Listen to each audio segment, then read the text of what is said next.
Desde un hombre que mató a sus 5 hijos, hasta otro que se dedicó a asesinar. Los crímenes que cometieron estos asesinos de niños son tan terribles que el tribunal los consideró incapaces de seguir viviendo. Aquí están sus historias. Semach Short. En la tranquila localidad de Windsor, Carolina del Norte, Semach Short, un recluso de 24 años que cumplía condena por un terrible crimen, tuvo un violento final en la institución correccional de Bertie.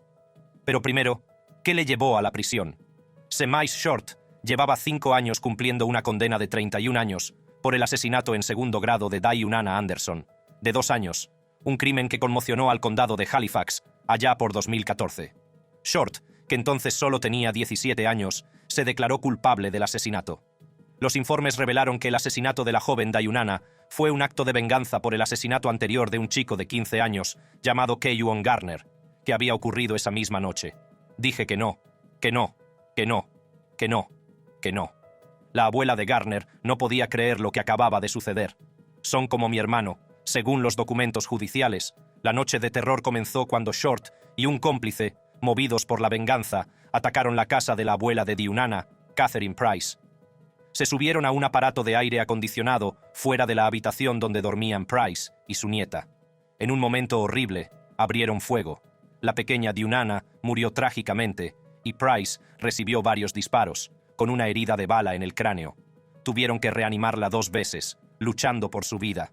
Short fue detenido días después del brutal tiroteo, junto con otras 3 personas. El 3 de abril de 2017 fue declarado culpable de asesinato en segundo grado y comenzó su condena en prisión al día siguiente. Con un mínimo de 25 años por cumplir, su fecha prevista de puesta en libertad se fijó para el 31 de julio de 2044. Pero la vida tenía otros planes cuando llegó a la cárcel. Un recluso de la institución correccional de Bertie ha muerto. Un día cualquiera, estalló el caos entre los muros de la prisión. Short fue brutalmente atacado en la zona de alojamiento por un grupo de compañeros. A pesar de los esfuerzos de los socorristas por salvarle, Short sucumbió a sus heridas menos de media hora después. Otros 3 reclusos también resultaron heridos, pero sobrevivieron con heridas que no ponían en peligro su vida. Este violento brote obligó a la prisión a un bloqueo modificado, sin que ningún miembro del personal resultara herido durante el incidente. 5 personas resultaron heridas de bala, 2 niños han muerto. 2 tiroteos separados en el condado de Halifax. Durante su estancia en prisión, Short acumuló más de 2 docenas de infracciones, muchas de ellas violentas, que implicaban peleas con armas y actividades relacionadas con bandas. Su infracción más reciente fue por poseer un dispositivo de comunicación prohibido.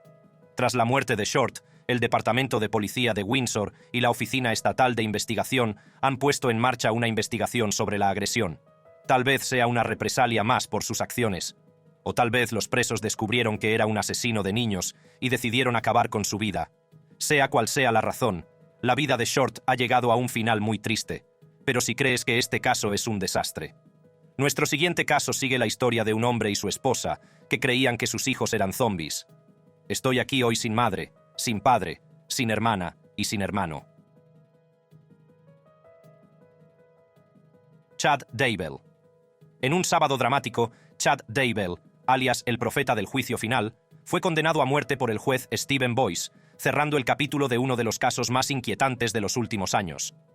Al recibir su veredicto, se sentó allí, totalmente sin emociones. El tribunal ha ordenado que el acusado sea condenado a muerte por esos cargos. Daybell, declarado culpable de los asesinatos en primer grado de su primera esposa, Tammy Daybell, y de los 2 hijos de su segundo matrimonio, Tylee Ryan, de 16 años, y Joshua J. Ballow, de 7, también fue condenado a 15 años de prisión por fraude al seguro. Entonces, ¿qué llevó a este veredicto impactante? Desglosémoslo. La pesadilla comenzó a desarrollarse en septiembre de 2019, cuando Tylee y J. fueron vistos por última vez. Sus desapariciones desencadenaron una intensa investigación, y en junio de 2020, las fuerzas del orden hicieron un descubrimiento. Los restos de los niños fueron encontrados enterrados en una fosa poco profunda en la propiedad de Daybell, en Idaho. Al parecer, Daybell y Lori Ballow afirmaron que sus hijos eran zombies y luego conspiraron con el hermano de Lori para matarlos. Pero eso no es todo. La muerte de Tammy Daybell, que inicialmente se creyó que fue por causas naturales, también estuvo llena de misterio. Apenas unas semanas después de su muerte, Daybell se casó con Lori Ballow Daybell, su nueva esposa y madre de los niños asesinados. Esta rápida secuencia de acontecimientos, combinada con el cuestionable comportamiento de Daybell, levantó sospechas y condujo a una investigación más profunda de su vida y sus acciones. Eso sí, Daybell había comprado anillos y vestidos de novia antes de la muerte de su primera esposa. Aquí hay una llamada telefónica entre Lori, que ya estaba en prisión, y Chad, cuando la casa estaba siendo allanada. ¿Qué? ¿Están en la casa? No, están en la propiedad. ¿Están confiscando cosas otra vez? ¿Están buscando...? Lori también fue acusada de asesinato en primer grado en relación con el asesinato de Charles Ballow, su cuarto marido. Esto era diferente de su conexión con la muerte de sus propios hijos. Más tarde, le dieron cadena perpetua. El juicio de Chad Daybell fue nada menos que dramático. El fiscal Rob Wood pintó un cuadro retorcido de Daybell como un hombre consumido por la codicia y una ideología religiosa peligrosa. Wood argumentó que la búsqueda de poder y dinero de Daybell le llevó a orquestar los asesinatos. La fiscalía señaló que estos asesinatos no solo fueron brutales, sino que estuvieron impulsados por un grado excepcional de depravación. Hay ciertos casos que se te quedan grabados. Este será uno de esos para ti. Absolutamente, tanto personal como profesionalmente al final del día, hay víctimas que fueron asesinadas sin sentido, y esa pérdida y ese dolor son muy reales. Sin embargo, la defensa de Daybell trató de pintar un cuadro diferente. El abogado John Pryor lo describió como un hombre antaño tranquilo, cuya vida se sumió en el caos tras conocer a Lori Vallow Daybell, a la que describió como una fuerza manipuladora. Pryor afirmó que esta relación fue el catalizador de las acciones delictivas de Daybell, sugiriendo que su vida se vio trastornada por esta mujer bella pero destructiva. Quiero hablar sobre el sesgo de confirmación. Hablamos un poco sobre eso. Es cuando alguien inicia una investigación o se engrana. Después de deliberar varias horas durante 2 días, el jurado llegó a un veredicto. Decidieron que Daybell merecía la pena de muerte. El juez estuvo de acuerdo, diciendo que la naturaleza especialmente brutal de los asesinatos y las acciones fraudulentas de Madison eran mucho más graves que cualquier razón que pudiera disminuir su castigo. Esta es la mejor justicia que podíamos conseguir. Pone fin al sufrimiento de todos. A pesar del hecho de que hubo cierre, la familia de las víctimas tenían mucho dolor con el que lidiar. Annie Cushing, tía de Tylee, recordaba a su sobrina como una joven vibrante y prometedora cuya vida fue robada demasiado pronto. Mientras leía su declaración de impacto sobre la víctima, los presentes en la tribuna y en el jurado se enjugaban las lágrimas. Pocos días después, asistí junto al mundo al hallazgo de los cadáveres de 2 preciosos niños desaparecidos en la misma propiedad en la que murió mi hermana.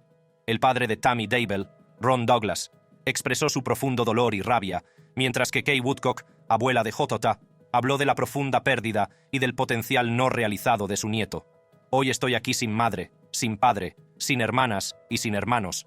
El único camino a seguir es confiar en Cristo, sabiendo que los tiene en sus brazos, y esperar el día en que todos nos volvamos a encontrar. Las acciones de Daybell hicieron mucho daño a las familias de las víctimas. Pero aunque la sentencia trae algo de justicia, no cura el dolor. Igual que el dolor que llevará la esposa de Timothy Jones Jr. después de que matara a sus 5 hijos. Dios, lo siento. Niños, los amo. Timothy Jones Jr. La vida de Timothy Jones Jr. es una historia triste y aterradora, llena de dolor, violencia y una familia rota. En 2004 se casó con Amber Kaiser y tuvieron 5 hijos. Las estrictas creencias religiosas de Timothy Jr. le llevaron a utilizar el castigo corporal. Sin embargo, su familia empezó a desmoronarse en 2012, cuando él y Amber se separaron y ella tuvo una aventura. Su divorcio en 2013 le dio a él la custodia total de los niños, con Amber con visitas limitadas. A pesar de los intentos por arreglar las cosas, su situación siguió siendo tensa y muy problemática. ¿Qué nos dijiste antes? Que Nathan estaba muerto y luego lo que pasó. Luego seguí con los otros 4. ¿Y cómo los mataste? Eso fue con mis manos. ¿Con tus manos? ¿Puedes describir lo que quieres decir con tus manos? Alrededor de su cuello. Alrededor del cuello. Su confesión grabada, reproducida durante el juicio, detalló sus acciones y sus planes iniciales de cortar los cuerpos, lo que no se atrevió a hacer. Sinceramente, es peor de lo que puedas imaginar. Esta terrible tragedia ocurrió el 28 de agosto de 2014. Ese día, Jones recogió a sus 3 hijos mayores, Mira, Elias y Nathan, del colegio, y a sus 2 pequeños, Gabriel y Abigail, de la guardería. Esa misma tarde, obligó a los niños a bajarse del coche en un Walmart, lo que dio lugar a una acusación de abandono ilegal. Amber Jones intentó localizar a sus hijos esa noche, pero no obtuvo respuesta. Las autoridades concluyeron posteriormente que Jones probablemente asesinó a sus hijos esa noche. Envolvió sus cuerpos en bolsas de basura negras y utilizó lejía para disimular el hedor a podrido. Jones confesó que había matado a sus hijos tras una serie de arrebatos violentos. Afirmó haber estrangulado a su hija mayor, Mera, después de que ésta presenciara los asesinatos de sus hermanos.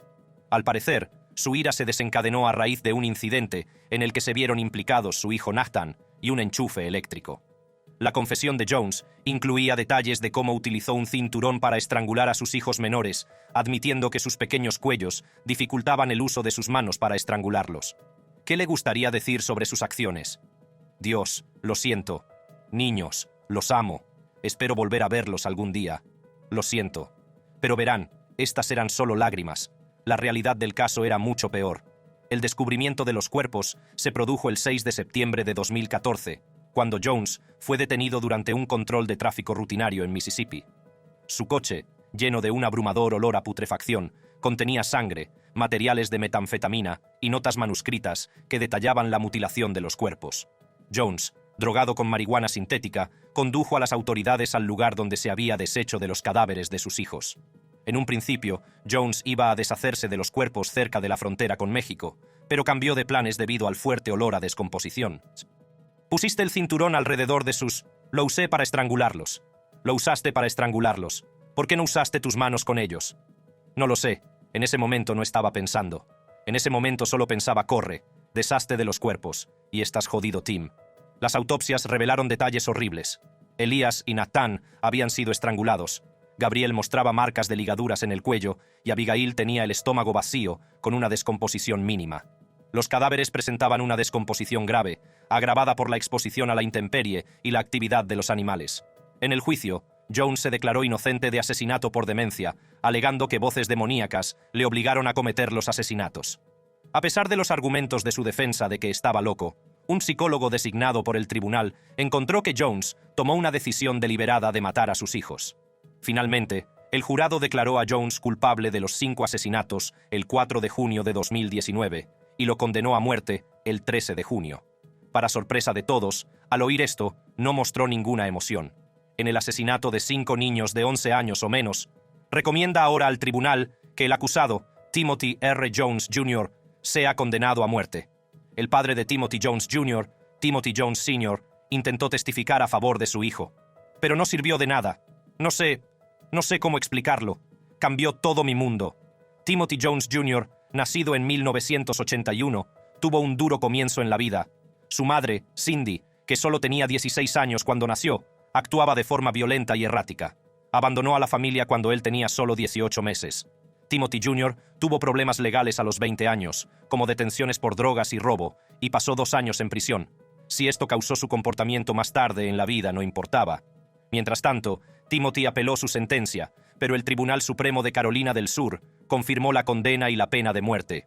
En 2024, Timothy Jones Jr. sigue en el corredor de la muerte, a la espera de su ejecución. Pero, ¿qué puede empujar a un padre a hacer tanto daño a su hijo? Hago esta pregunta porque en nuestro siguiente caso, una niña de 5 años fue vendida como esclava sexual por su propia madre y luego asesinada por Jeremy Williams. El estado sigue siendo que hemos arrestado al señor Williams por el asesinato capital de Kamari. Jeremy Williams. El 12 de abril de 2024, Jeremy Tremaine Williams se enfrentó a la justicia por los crímenes que cometió contra Kamari Holland, de 5 años. El juez David Johnson, del Tribunal de Circuito del Condado de Russell, lo condenó a 4 penas de muerte. Los detalles de este caso fueron tan enfermizos que captaron la atención nacional. En la madrugada del 13 de diciembre de 2021, Christy Siple, la madre de Kamari, se despertó y descubrió que su hija había desaparecido de su casa de Columbus, Georgia. La puerta principal estaba abierta y horas más tarde, el cuerpo sin vida de la niña fue descubierto en una casa abandonada de Phenix City, Alabama, un lugar al que Williams había llamado anteriormente su hogar. Williams, de 39 años y residente en Columbus en aquel momento, fue declarado culpable de 4 cargos de asesinato, además de violación, secuestro y otros delitos horribles. Según la acusación, Williams había ofrecido a Siple $2,500 para que su hija le practicara sexo oral. En un giro retorcido, Williams luego agredió sexualmente y estranguló a Camarie hasta la muerte. Entonces, la madre de Camarie, Christy Siple, fue acusada de tráfico de seres humanos. La madre de la niña, Christy Siple, también ha sido detenida y acusada en este caso. Todo porque a ella no le importaba que abusaran de su hija por dinero. Ha sido acusada de asesinato durante el curso del secuestro, asesinato durante el curso de la violación, asesinato durante el curso de la sodomía y tráfico de personas. Siple se declaró culpable de un cargo de tráfico sexual de seres humanos y se enfrenta a una pena de hasta 20 años de prisión. La fecha de su sentencia sigue pendiente. En ocasiones como esta, uno se pregunta qué empujó a su madre a aceptar su oferta. ¿Valía más el dinero que la vida y la dignidad de su hija menor de edad? Mientras tanto, en el juicio de Jeremy Williams se revelaron inquietantes pruebas en vídeo que hicieron llorar a los miembros del jurado. Las imágenes incluían el descubrimiento del cadáver de Camarie y las terribles escenas de abuso que sufrió. La gravedad del crimen llevó al sheriff del condado de Russell, Heath Taylor, a describirlo como uno de los casos más difíciles de su carrera. Taylor señaló que Williams representaba otro tipo de maldad impropia de la sociedad. La situación sigue siendo que hemos detenido al señor Williams por el capital de Camarie y está bajo custodia sin fianza. Obviamente, tenemos una orden de silencio del tribunal, por lo que no puedo dar más detalles sobre cuestiones probatorias. Además de las condenas a muerte, el juez Johnson impuso otras penas: cadena perpetua por crear material de abuso infantil, 2 décadas por conspiración de tráfico de seres humanos y 1 década por profanación de cadáveres. Williams reside ahora en el corredor de la muerte de la prisión estatal de Holman, en Atmore, Alabama, donde es posible que pasen muchos años antes de que se lleve a cabo su ejecución. Antes de esta tragedia, Williams había estado implicado en otro caso de abusos a menores en Phoenix City en 2009, aunque fue absuelto en 2012. Un hombre malvado hasta la médula. Para la familia de Camarie, aunque se haga justicia, nunca se podrá reparar del todo la profunda pérdida y el trauma infligidos por los atroces actos de Williams. Por último, permítanme contarles la historia de Michael Madison, un relato doloroso e impactante de una vida que se hunde en la oscuridad. Me impresiona la inhumanidad de lo que un ser humano puede hacer no a 1, sino a 3 seres humanos. Es incomprensible. Michael Madison. Nacido el 15 de octubre de 1977 en East Cleveland, Ohio, la existencia de Madison comenzó en circunstancias tristes. Su madre, Diane Madison, lo tuvo como resultado de un embarazo no deseado con John Baldwin, quien negó la paternidad y evitó el contacto. Las relaciones abusivas y las tendencias violentas de Diane afectaron a los años de formación de Madison. Tanto Diane como sus parejas sometieron a Madison a graves abusos, una experiencia que dejó profundas cicatrices psicológicas. Desde temprana edad, la vida de Madison estuvo llena de inestabilidad y violencia. Sus antecedentes penales empezaron a tomar forma en 2002, cuando fue registrado como delincuente sexual por intento de violación, tras una condena de 4 años de prisión. Sus condenas anteriores por delitos de drogas sentaron las bases de una vida problemática.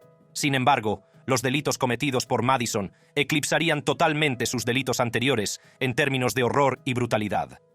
En 2012, las actividades delictivas de Madison dieron un giro terrible. Durante el año siguiente, cometió una serie de horribles asesinatos que conmocionaron a todo el mundo. El caso comenzó a desenmarañarse en julio de 2013, cuando la policía fue alertada de un olor nauseabundo que emanaba de un garaje alquilado por Madison. Esto condujo a un mal descubrimiento: el cuerpo en descomposición de una mujer. Fue una llamada sobre un mal olor lo que llevó a la policía a esta casa abandonada y al garaje. 2 de los cuerpos fueron encontrados aquí. La tercera víctima fue encontrada en un campo cubierto de maleza a unos 100 metros de distancia. En los días siguientes se descubrieron otros 2 cadáveres, uno en un patio trasero y otro en el sótano de una casa abandonada. Todas las víctimas estaban envueltas en bolsas de plástico, sin ningún tipo de respeto por ellas. Las víctimas fueron identificadas posteriormente como Shetisha Sheely, Angela Deskins y Shirelda Helen Terry. Sheely, de 28 años, llevaba desaparecida desde septiembre de 2012. Deskins, de 38 años, desapareció en junio de 2013, y Terry, de 18 años, fue vista por última vez saliendo de su trabajo de verano en una escuela primaria de Cleveland pocos días antes de que se encontrara su cadáver. La investigación policial relacionó rápidamente a Madison con estos atroces actos. El 22 de julio de 2013 se enfrentaba a 3 cargos de asesinato con agravantes y su fianza se fijó en la extraordinaria cantidad de $6 millones. Optando por renunciar a una vista preliminar, los problemas legales de Madison aumentaron cuando los fiscales prepararon una acusación actualizada que incluía cargos de asesinato con agravantes de motivación sexual. Este cargo conllevaba la amenaza inminente de la pena de muerte, algo que el abogado de Madison, David Grant, había previsto, pero que esperaba esquivar. Por desgracia, los fiscales estaban empeñados en que Madison recibiera todo el peso de la ley. El juicio de Madison comenzó el 4 de abril de 2016, y el 5 de mayo de 2016, el jurado emitió un veredicto de culpabilidad en todos los cargos, incluidos los asesinatos de Shetisha Shili, Angela Deskins y Shirelda Helen Terry.